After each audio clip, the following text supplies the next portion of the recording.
Invisible Girl. In the crowded hallways of Crescent High School, laughter and chatter echoed through the air.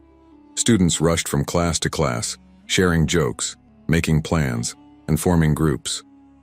But amidst all the noise, there was one girl no one ever seemed to notice. Aisha.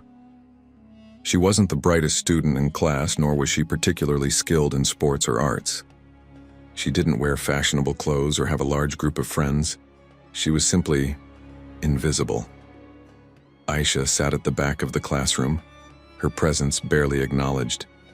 During lunch breaks, she quietly ate by herself in a corner of the cafeteria, pretending not to mind the loneliness. She walked home alone, observing the world around her. Children playing in the park, shopkeepers chatting with customers, birds flying freely in the sky. It wasn't that she didn't want friends. She just never found her place. One day, a new teacher, Miss Farah Slawin, was assigned to Aisha's class. Unlike other teachers, Miss Farah had a way of making every student feel important. She didn't just teach, she observed, she listened. One morning, she gave the class an assignment. Write about one thing that makes you special. It doesn't have to be a talent.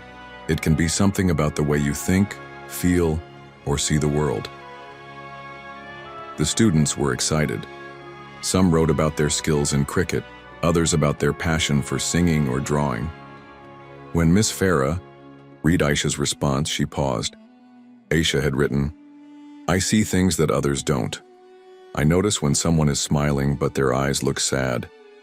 I see when a student is left out of a group and pretends not to care. I see when a teacher is exhausted but still encourages us with a smile. I see when someone needs help but is too afraid to ask. I may not be seen, but I see others." The next day, Miss Farah stood in front of the class with Aisha's paper in her hands. "I want to share something beautiful with all of you," she said. Then, without revealing the writer's name, she read Aisha's words aloud. Silence filled the room. The students glanced at one another, some lowering their heads in shame. They had never thought about how their actions, or inactions, affected those around them. Then, Alina, one of the most outspoken girls in class, hesitantly raised her hand. I think Aisha wrote that." Others turned to look at Aisha as if truly seeing her for the first time.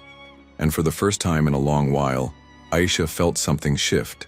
From that day forward, things changed. Students started talking to her, sitting with her at lunch and asking for her advice. Not because she had suddenly become popular, but because they realized her worth. She wasn't invisible. She was someone who truly saw people when no one else did. Moral of the story: sometimes the people we overlook are the ones who notice us the most. Kindness and understanding make us truly visible.